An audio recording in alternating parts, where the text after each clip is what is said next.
From Oshkosh Community Media Services, this is Oshkosh City Cable 10 and broadcast on 101.9 FM WOCT Oshkosh.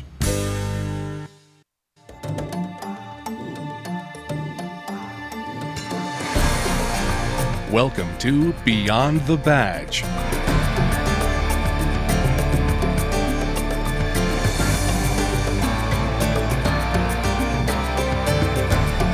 Beyond the Badge is an inside look at your Oshkosh Police Department, brought to you through the resources of Oshkosh Community Media Services.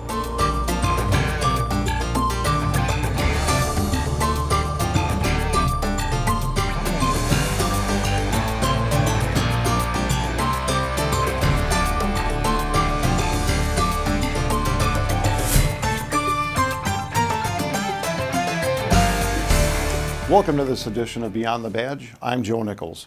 On today's show, we'll be talking with Oshkosh Police Officer Mike Kirby about the new police reporting areas, and later we will be hearing from Chief Scott Groyle on the events of this past year and what is in store for the 2014 year in this segment of the Command Post.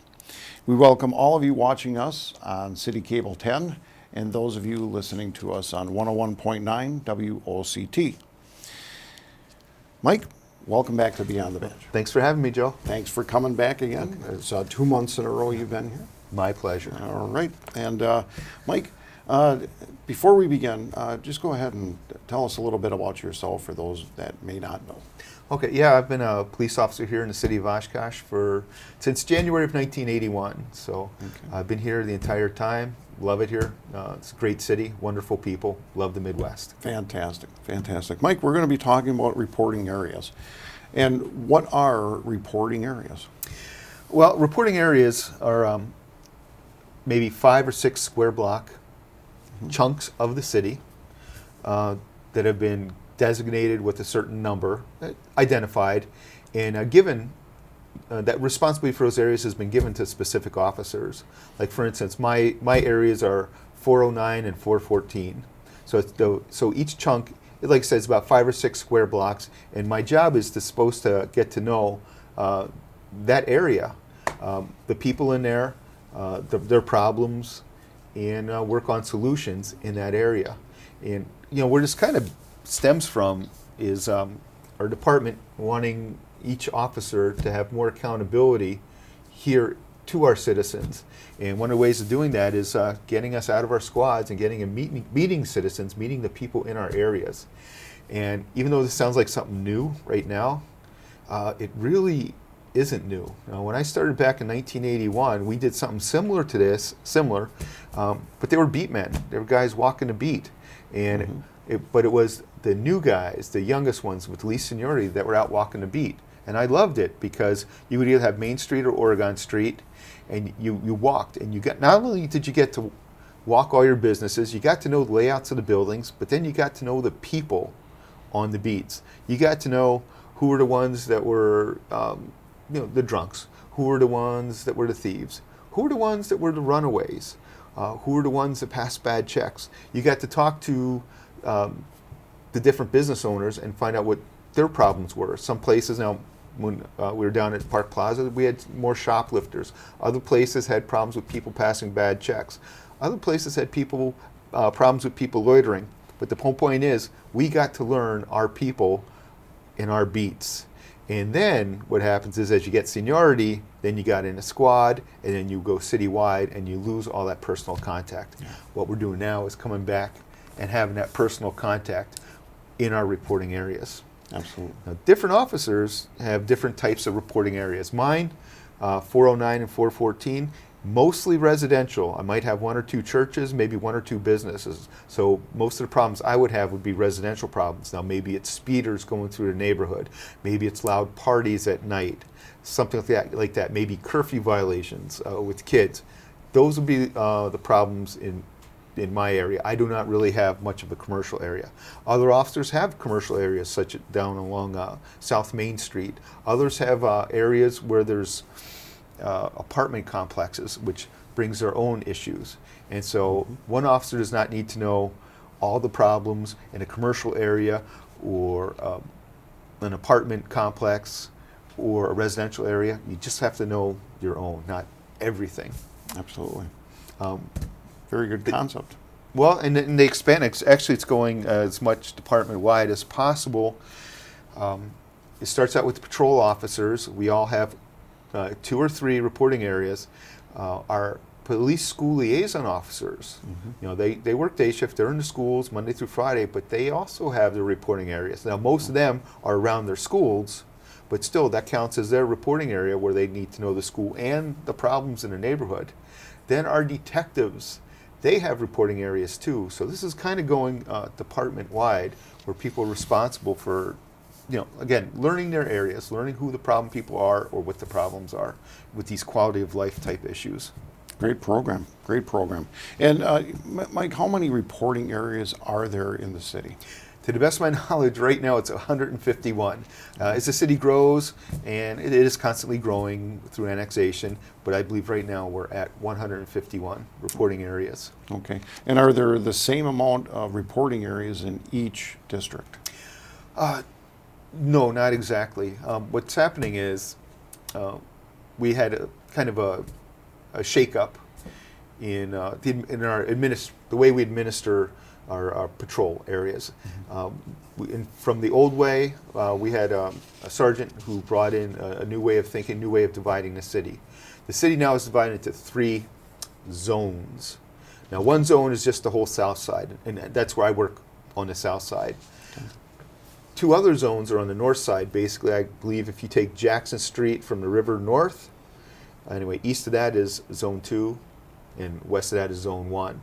So, but each of those zones, and this is the good part, now has a lieutenant in charge of it, and that's one thing we were lacking in the past. Now we have, I mean, we always had, you know, good oversight from lieutenants, but now each lieutenant has even more oversight. Instead of the whole city, each lieutenant has their own zone. Okay. The zones are broken down into districts. Okay. So zone 1 has two districts. Zone 2 has 2 districts. Again, I work down on the south side. The south side is a little bigger. It's broken up into 3 districts. So I work in District 4. And then you take District 4, break it down even further, and like I said, I've got a little reporting area 409 and 414. All right. Very good. And I guess we've already gone over who's been assigned to those areas, but can you just explain once again the breakdown from zones to districts? Yeah. Once again. Okay. Yeah. The smallest reporting area goes to an officer. Okay. Then an officer is assigned to their own district. So for me, my reporting area is 409, 414. Mm-hmm. I'm assigned to District 4.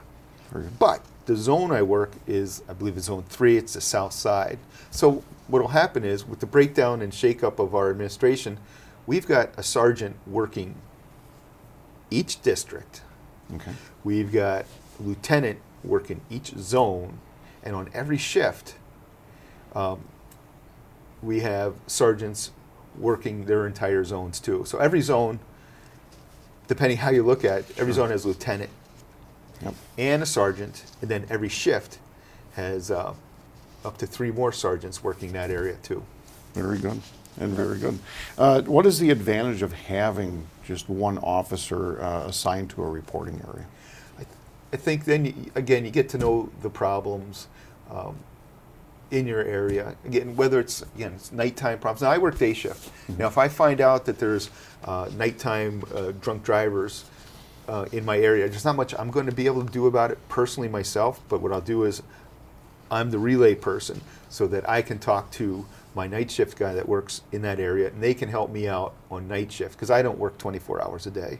So I would be responsible for getting other help into my area. Perhaps there's a drug house, report it to me, and even though I might not be able to help at night, we can work it out. Again, problems with loud music or loud parties, problems with barking dogs late at night.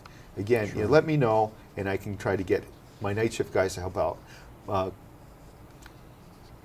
Then what happens sometimes if, say we have my night shift guys tell me that during the school day I've got truants hanging out at one of my houses. Well, the night shift guy can't handle something during the day, during school hours, so he tells me maybe I can cover his area and look for the truants for him. So we're all working together as a team. Fantastic. Fantastic. And Mike, how is you said that you're in 409 and 414. How has the community accepted this new reporting area? They like it. I get to talk to, like I said, I've only got a handful of businesses and some churches there in my area. And the rest of it, I get to meet my postal carriers. I probably have 4 different ones work in my area. That's great right there. I get to know them, and they are also my eyes and ears, what's going on the route. I get to talk to them. I've got my dog walkers. I've got the same people walking the dogs in the neighborhood. Sure. I carry dog treats in my car. I see them, I pet the dog, give them a treat, find out, hey, what's going on in this area.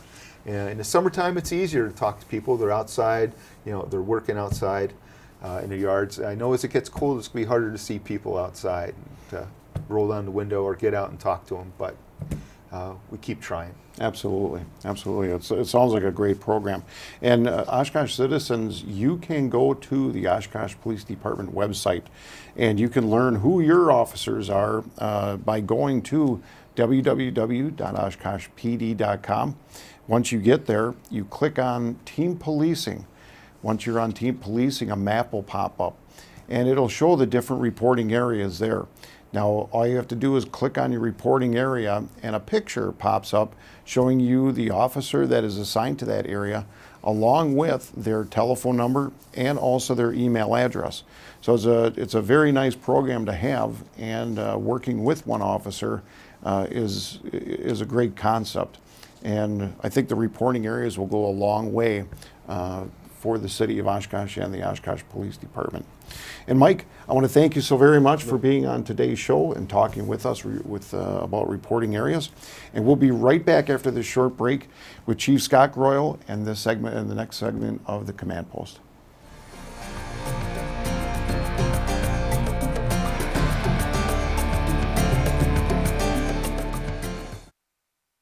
We are members of the Oshkosh Police Department's Auxiliary Police Unit, women and men who volunteer their time and are committed to assisting the police department by providing public safety services to the community. Auxiliary officers are trained to respond and assist in the areas of traffic direction, crowd control, security, and a wide variety of other public safety assignments. If you have an interest in law enforcement and have the ability to make a time commitment to help improve the quality of your community, please visit our website for an application or call the Oshkosh Police Department for more information.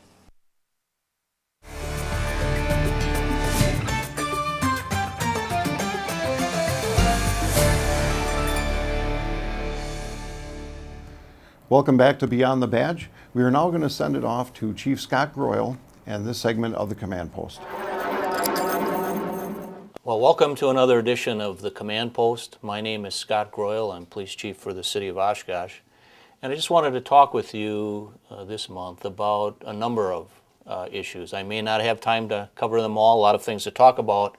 Wanted to update you on some things, the major things that are happening at the Oshkosh Police Department this year and what we intend to do moving forward. Of course, every time I get an opportunity to talk about our team policing, I'd like to take a few minutes to do that. And the next phase or evolution of our team policing is really what I want to hit on. As many of you know or should know, we've implemented a team policing philosophy since 2007 that basically assigns officers to districts, and they work in those districts long term. And the issue is to be more community oriented, more problem solving focused, and more data driven, and to get to know the residents in those neighborhoods and do some active problem solving with the neighbors. More recently, we've evolved into the next phase of our team policing philosophy, and that is to more personalize that service. What we've done is we've kept that district assignment intact, but we've further broken the city down into 151 reporting areas. So within an officer's district, that it is further broken down into individual neighborhoods. So how do you achieve a goal? You break it down into smaller pieces. And so officers are now assigned to specific neighborhoods, and we call them reporting areas. And the idea is they get out and meet and greet and talk with the residents, put a name and a face to the uniform, and find out specifically what are the major issues and problems in their neighborhood. We want them to get out and identify the three most prevalent problems from a neighborhood perspective as to what are the issues, what are the major problems. Is it speeding? Is it theft? Is it drugs? Those kinds of things. We will then match that with our own data sources and then see how well what we believe is happening and the perception of the neighborhoods in order to tailor some kind of a problem-solving response working with the neighborhood.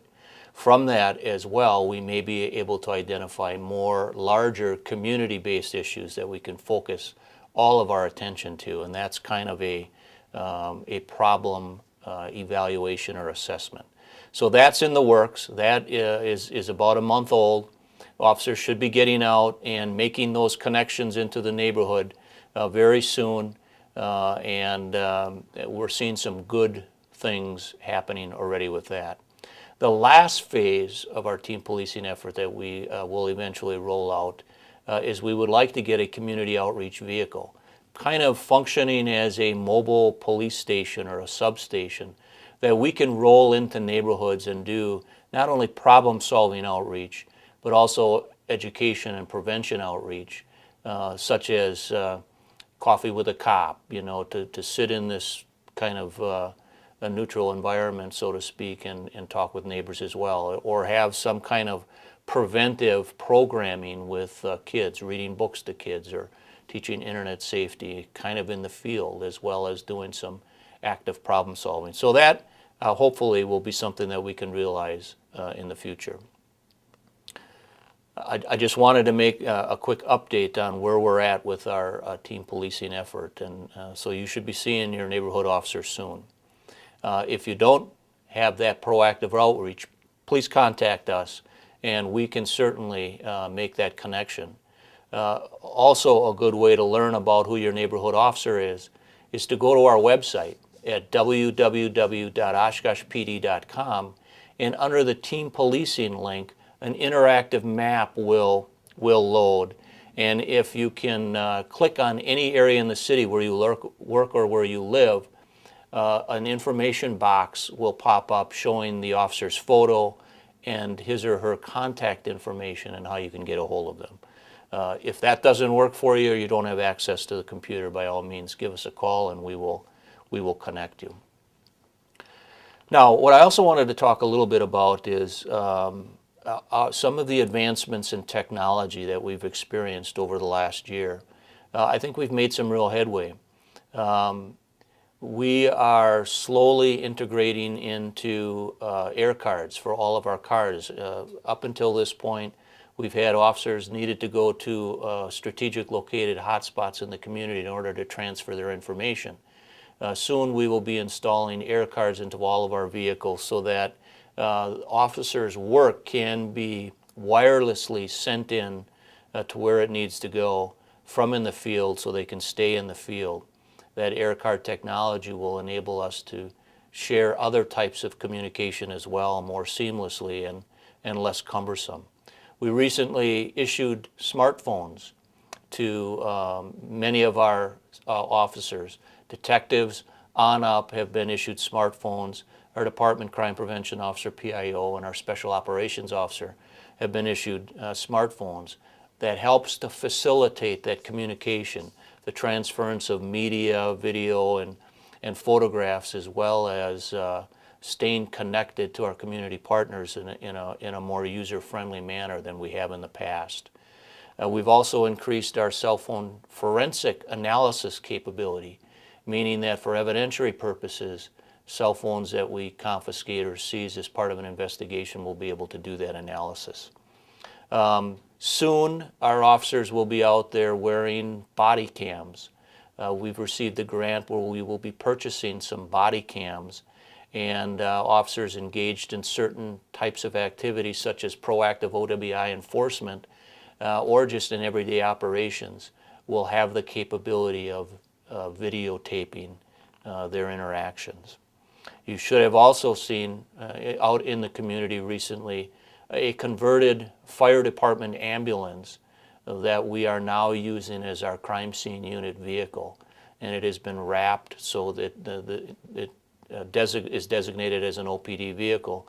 But it's something that we haven't had in the past, and we've been able to use a recycled city vehicle instead of having to purchase our own. So these are just some of the technology pieces that I wanted to talk about and kind of inform you of what's going on in the community. We are engaging in kind of keeping with the technology theme.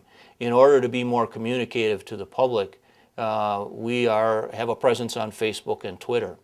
And our PIO uses that, and we use that to celebrate our successes to the community, as well as get information about hazards or any other information that we think that the community needs to know. And so if you aren't following us on Facebook and Twitter, please do. You can go to our website and sign up that way.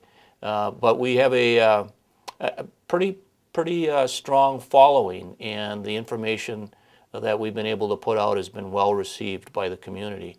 Currently on Facebook we have just over 4,000 likes or followers, and we would like to get that up to at least 5,000 by the end of 2014. And currently we have nearly 800 followers on Twitter, and we would like to get that up to at least 2,000 by the end of 2014. And so the more of our local followers that we have on that social media, the more we're able to get real-time information out to you of matters of concern to our community in a very timely manner, an effective manner that will also help us to, stay in touch at the neighborhood level. Accomplishments this past year, organizationally, I'm proud to say that last May, in 2013 May, we achieved reaccreditation through WILIAG, the Wisconsin accreditation group. That was our 7th time of being accredited through the state. And in August of 2014, we will be going through reaccreditation through CALEA, the Commission on Accreditation for Law Enforcement Agencies, at the national level. We are only one of 3 police agencies in the state of Wisconsin that have national accreditation, and we're one of about 20 that are state accredited. This will be our 7th time through this process. And what does that mean? It means that we adhere to the best police practices and the high standards of professional policing, which should help to give public confidence in our capabilities, increase the trust and relations that we have with our community, and reduce liability potentially in certain areas, as well as help to market us to law enforcement candidates. And so those are just some of the major benefits of accreditation. Recently we've switched to more of an electronic version of our performance evaluations. We've gone to a system called NeoGov, which we can handle our performance evaluations electronically. And those evaluations become more valuable because they're aligned and tied more specifically into the job descriptions. And so we've rolled this out for the non-represented staff so far, and in 2014 we will be rolling this out to our represented staff as well and get everybody on board so that there's enhancements to our performance evaluation procedures.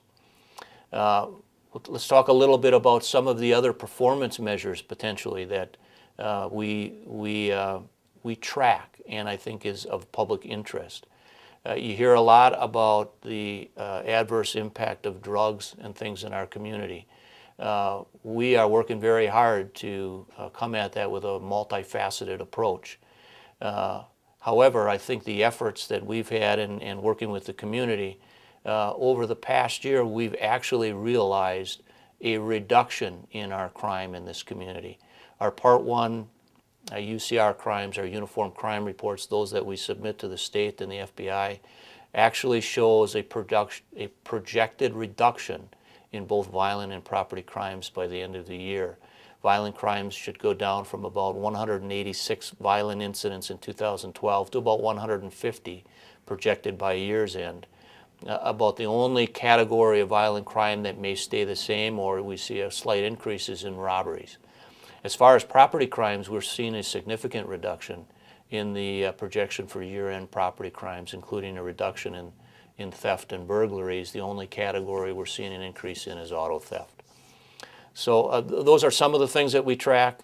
One significant area is that we survey the community in is the public's perception of fear in their own neighborhood, particularly how safe they feel at night walking in their neighborhood. And we've seen, and somewhat concerning, a reduction in that.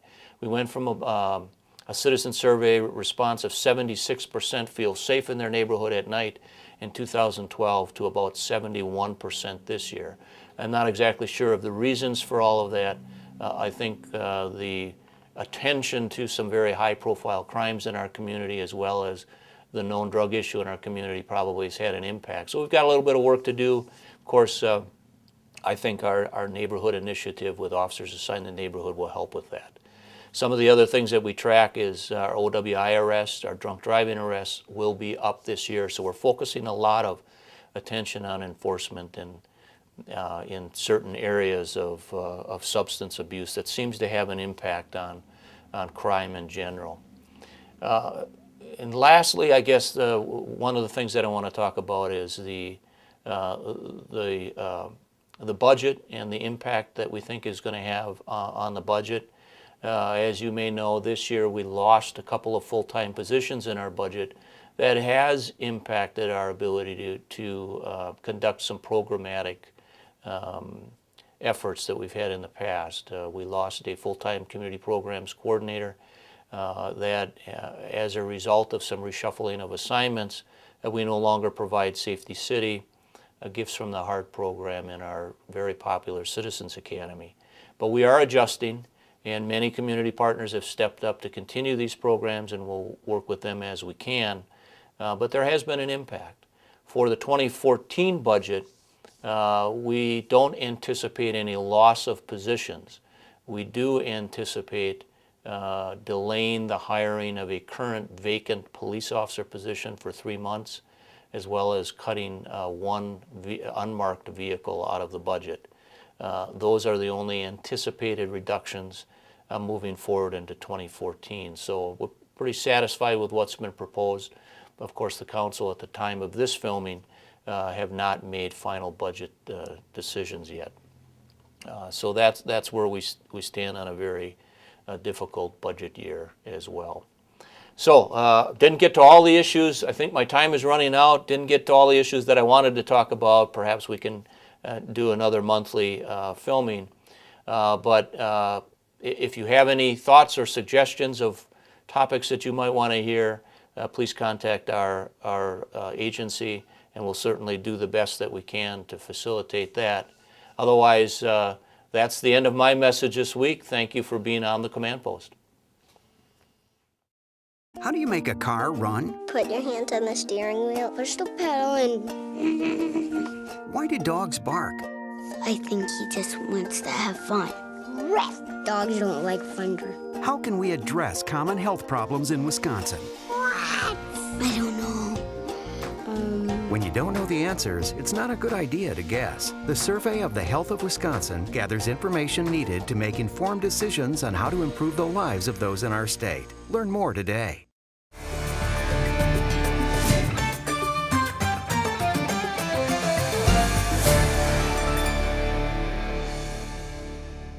Thank you, Chief. We thank Chief Scott Groyle and Officer Mike Kirby for being on today's show. If you'd like to watch the show again, or would like to see an episode that was previously broadcast, please go to www.oshkoshcommunitymedia.org or at the Oshkosh Police Department website at www.oshkoshpd.com. Thank you again for watching and listening to us at Beyond the Badge. From all of us at the Oshkosh Police Department and from Beyond the Badge, we wish all of you a safe and enjoyable holiday season and a Happy New Year. Until 2014, stay safe.